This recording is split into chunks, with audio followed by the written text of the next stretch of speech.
What's up, guys? Teslaman back for part 2 of my computer build.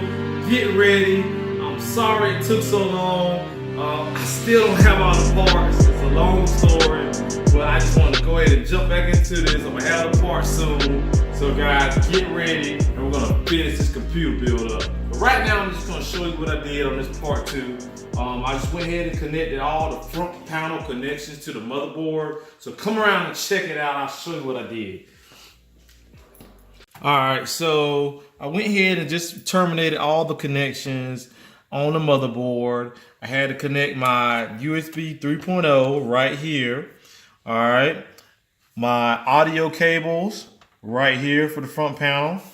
USB 2.0 right there. And this is for all the power, the LED, the reset button, and this is what I was talking about right here. If you look right here, this is that G connector. I mentioned this in my brief review, just talking about the motherboard.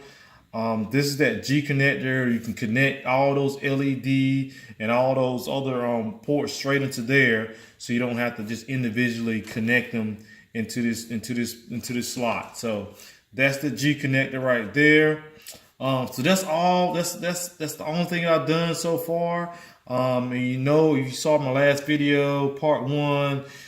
We hooked up the processor, the CPU cooler, and the fan, and all that good stuff.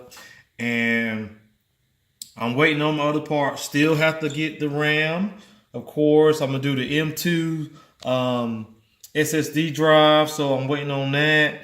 And I also gotta get my power supply, and then we'll be ready to rock and roll. So when I get that in,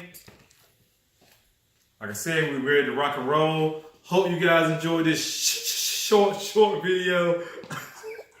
And I'll see you guys next time.